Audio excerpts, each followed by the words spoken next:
So here's one of the other exercises that I've been utilizing lately to work on explosiveness.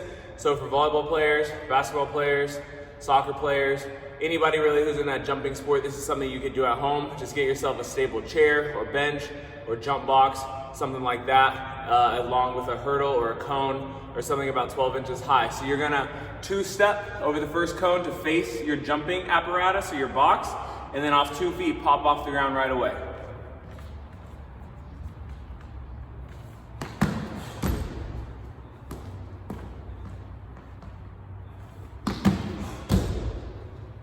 At the top, make sure you stand each time to get that full hip extension.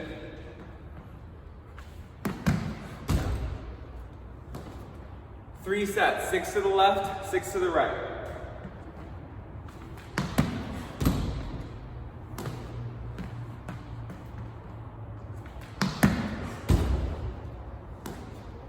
Add that into your workouts this week. So what's good? Giving you some information for this week's content. So this morning I ended up having a really unique experience. I get to do about once or twice per month. I had a person who is a second year in college paired with a person who's in the 8th grade training wise, 2 young ladies.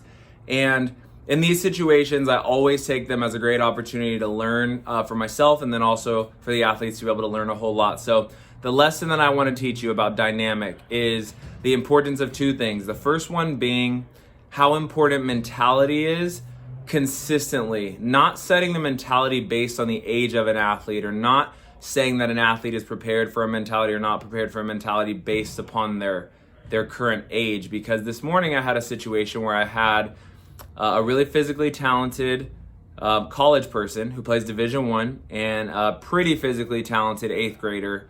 They're nowhere near their athletic peak and probably just starting puberty, honestly. But the reality is the 8th grader is so much more clean as of right now with their movement, their touch, their understanding, and their mentality. And I caught myself thinking, gosh, this 8th grade person would be able to have so much success at the Division I level right now, and it's not because of how high she jumps or how strong her arm is or how far she can push a set, but it's really because of the mental concepts that she's been willing to take in. So some examples are being okay, being first in line to do a repetition and not backing down because somebody's older.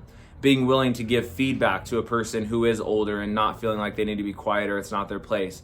Being willing to communicate within the drill if they're asked to communicate within the drill and not be quieter. So some things that some of you on the Coaching Coaches program may have seen, in your years of coaching. So the lesson for this right here, this piece that I'm giving you is, when it comes to coaching, the mindset, the mentality, the way that you want these athletes to go about things, do your best to not have it be something that is predicated based on their age, but something that is predicated and based on their ability and what their goals are. So if there's a person who wants to be a really high level Division I player, it's not too early to start setting the mentality for what that looks like and what's necessary there. If a person wants to become the best that they can as a volleyball player, it's never too early to start to set the mentality there. So keep that in mind as we continue to go through more of the content in this specific week's content. Let's build. What's up, coaches? So putting in work right now at the facility. Wanted to give you a quick workup that I've been working on with the setters.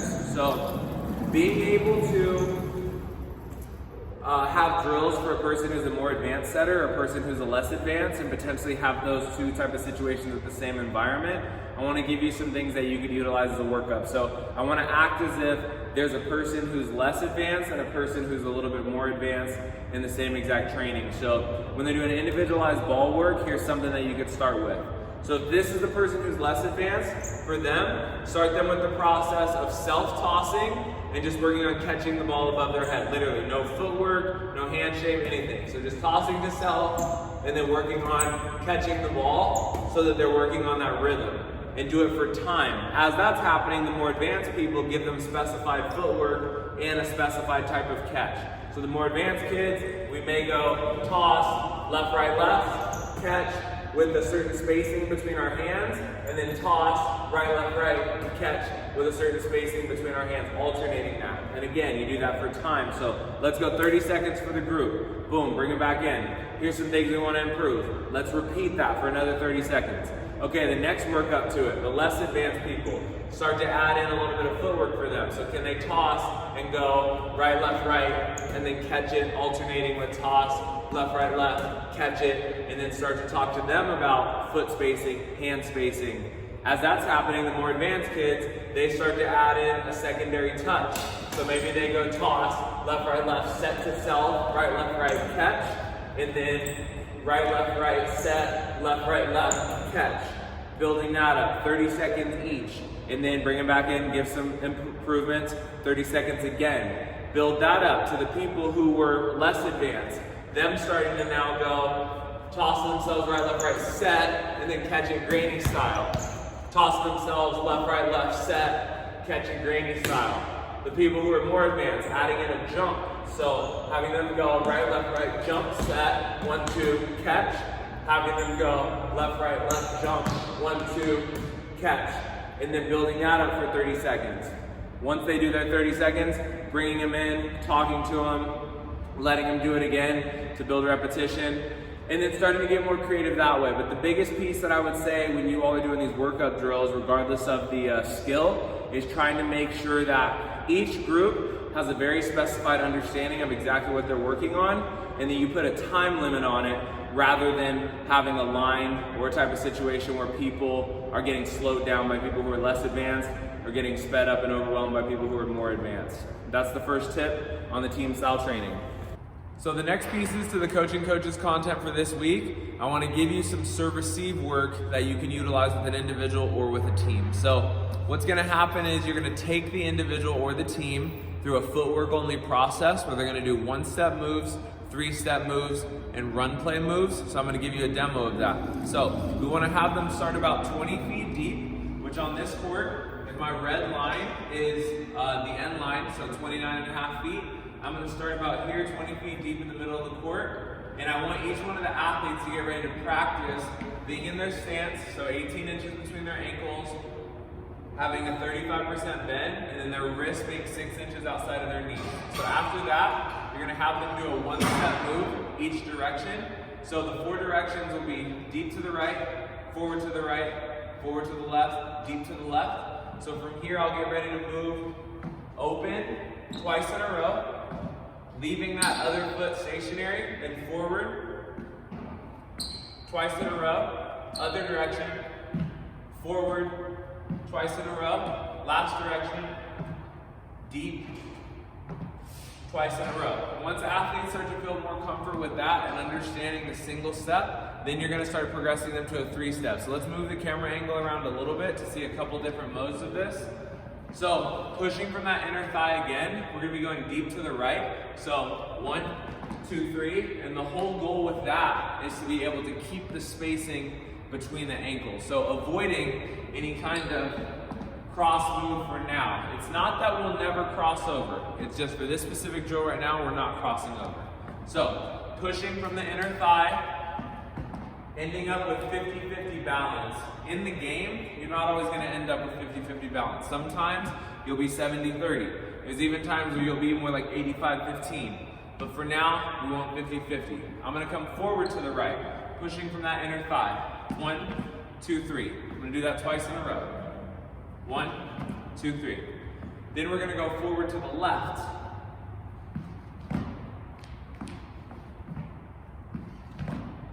Finally, we're going to go deep to the left.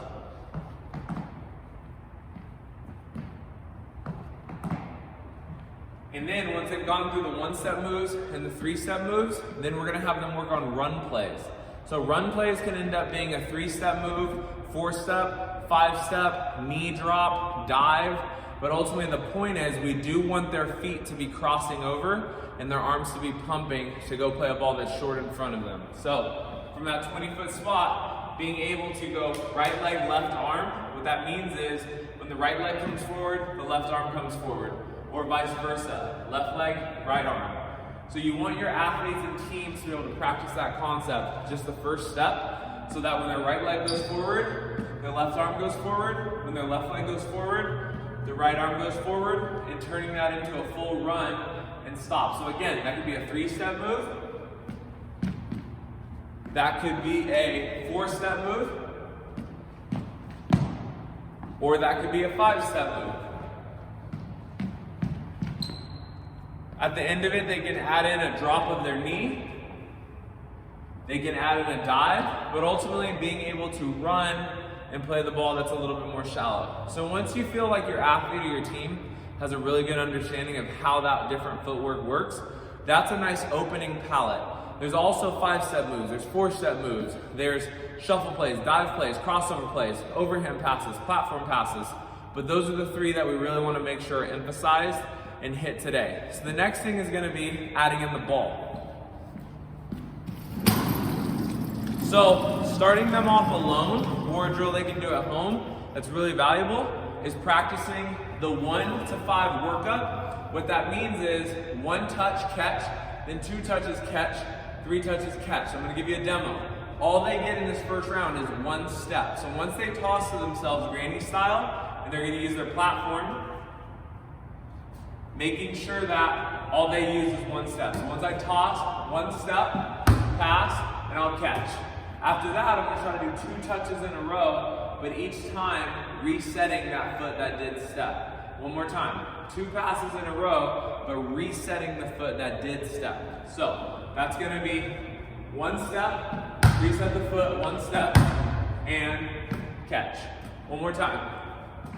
1 step, reset the foot, 1 step, and catch. So once they feel a little bit more control with that, try to do it 3 times. So toss, 1 step, reset, step, reset, step. A little bit more challenging than it looks. Try your athletes with it. So 4 steps. Once, once, once, once. So some of the times it won't be alternating steps, making sure that each time their direction is accurate. Once they feel a little bit more comfortable with that, up to 5 times, do the same exact drill with 3 steps, where they're trying to pass the ball back and forth from location to location. So for example, tossing to their left, then going left, right, pass slightly right, right, left, right, pass slightly left. Let's do 1 in a row. Where we toss, we go left, right, and that's it. Now we're going to try to go 2 in a row. Toss, left, right, catch. Next time, 3 in a row. Toss, right, left, right, left, right. 4 times in a row, 5 times in a row. Being able to do these things stationary with your own ball is going to lead athletes into being able to do it with a coach. So once you as a coach start putting the ball over the net to them, spins, bowls, 1-step moves, floats, bowls, 3-step moves, bowls, short floats, run plays, then they're going to start to feel a lot more successful as a passer. 3, go. What's happening, so next drill that we're going to be utilizing for this week's Coaching Coaches content is different types of transition footwork for hitters. So these are things that you can utilize with your team to get them prepared to be really good when in transition. So we're going to start over here on the left side, and what I'm going to do is act as if I'm a left side hitter, and I'm going to do a 5-step transition with a 4-step approach. So I'm going to act as if I'm right-handed right now. So you lefties, this would be different and would actually be mirrored on the right side. But for right-handed hitters, say that I just finished blocking, or I was covering, or I just finished setting the ball and the ball got soft blocked. My transition is going to be inside foot leading so I can see everything on the court. 5 steps. 5, 4, 3, 2, 1. I'm going to show you that one more time. 5-step transition. 5, 4, 3, 2, 1. So the first step will open, the second step will cross over, the last 3 steps will be a back pedal. Once you get through that 5-step transition, then you're going to be able to do that 4-step approach back to the net. So 5, 4, 3, 2, 1, getting slightly outside of the court, so I have a 45-degree angle, and then going 4-step in transition. 4, 3, 2, 1, jumping and hitting. So I'm going to do it in real time now. What this situation would be for, to explain to your athletes, is when you have a decent amount of time. There's a free ball coming over. The ball hits the block. A player tips. There's a little bit more time to get this full transition. So I'd want to go 5, 4, 3, 2, 1, 4, 3, 2, 1, jump and hit. All right, showing that from the right side of the court. If you want to follow me over here. On this side, I'm going to do a 6-step transition if I'm close to the net. So I just blocked 6, 5, 4, 3, 2, 1. Okay, and really making sure those last 4 steps are fast. And then if I were a little bit off the net because I was setting or because I was covering, then I would do a 4-step transition. 4, 3, 2, 1. I'd like to get about 13 feet off the net because of my leg length. If I had a little bit longer legs, further. A little bit shorter legs, closer. So now doing the transition from that, if I 6-step, 6, 5, 4, 3, 2, 1, 4, 3, 2, 1. Or if I 4-step, because I'm off the net a little bit, 4, 3, 2, 1, 4, 3, 2, 1, to get ready to jump and hit. So now I'm going to show you the abbreviated versions from the pin if you're in a situation where the play is happening faster. So follow me over here. This is if maybe I were the person who's the off blocker dinging and I don't have as much time to transition and come back, or the ball's hit really quick to one of my teammates and it gets dug low and I don't have a lot of time. I would 4-step transition and 3-step approach. So that would be 4, 3, 2, 1, 3, 2, 1. I'll show it to you again. If I were the off blocker here and I didn't have much time after I dig or after I dug, 4, 3, 2, 1 with the left foot back, 3, 2, 1. Same exact thing on the right side. If I did a 5-step transition, 5, 4, 3, 2, 1, 3, 2, 1. Or if I were the off blocker here, being able to go 3, 2, 1, 3, 2, 1. So teaching your athletes the importance of understanding the situation is crucial. And it's the same thing out of the back row and out of the middle. So if I'm hitting as a middle over here, if I have a lot of time, if you want to back up the camera angle, if my goal is to get around here to 12 feet, so I can run quicks at the setter, away from the setter, slide plays, then I would go 4-step transition and go 4, 3, 2, 1. So then I can 3, 2, 1 to the middle, or 3, 2, 1 away from the setter, or 5, 4, 3, 2, 1 to the slide. But now if I don't have a lot of time, then I would 3-step transition, 1, 2, 3, and then a quick step close to where the ball is. If the ball gets shot to the net, where the ball is really quick and low, and I don't have that much time, everything becomes abbreviated. So if I'm blocking out here, get a pin, 1, 2, 3, oh, there's the setter. 1, 2, step close. Where the ball's traveling along the net, 1, 2, 3, boom, and you get hit in that zone. If I were on the right side blocking as a middle, normally I would want to 1, 2, 3 in a little baby hop, or 3-step and a hop. So 4, 3, 2, 1, or 4, 3, 2, 1, and then from here I could 3, 2, 1.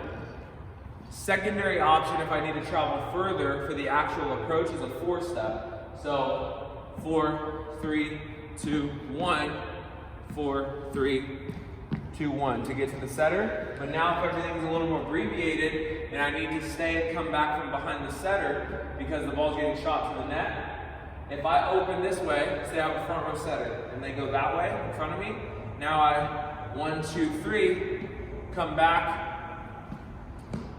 with the quick play that way. One more time with that footwork.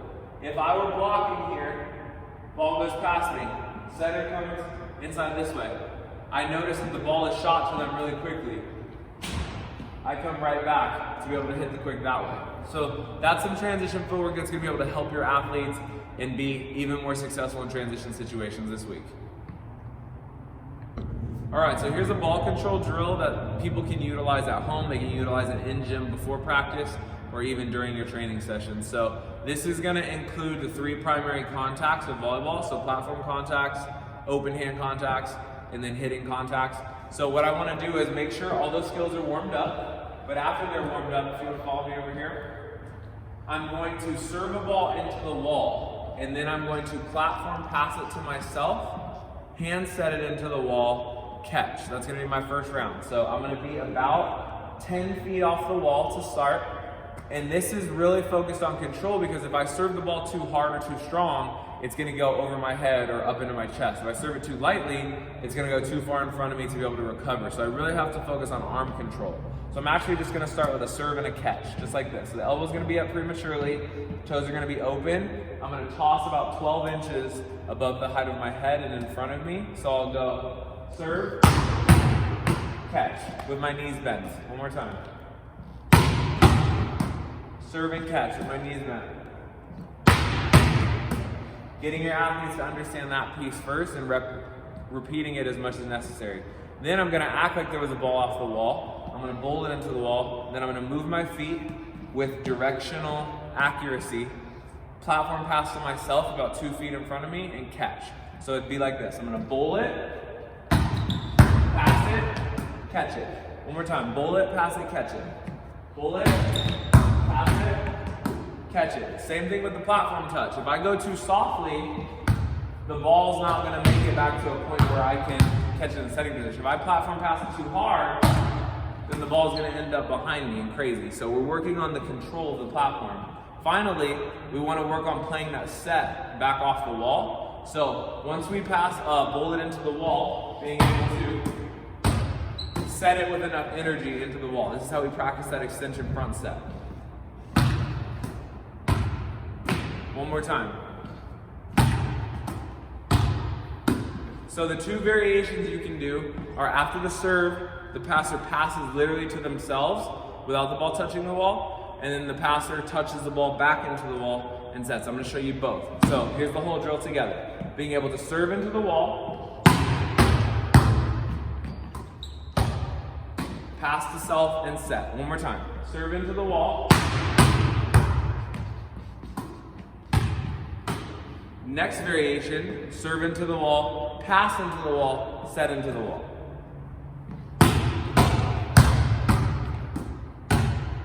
Again.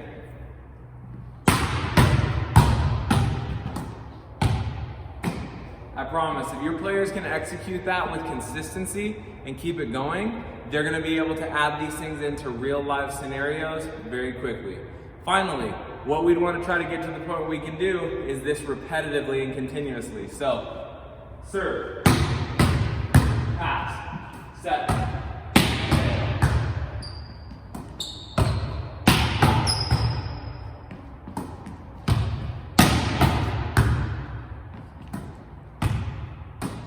If your athletes are able to do that, they're going to get to level 3 sooner than later. So big pieces I want all of you coaches to focus on this week are trying to make sure that you come into these trainings with a mentality that's going to help your athletes get to a new level with their mentality.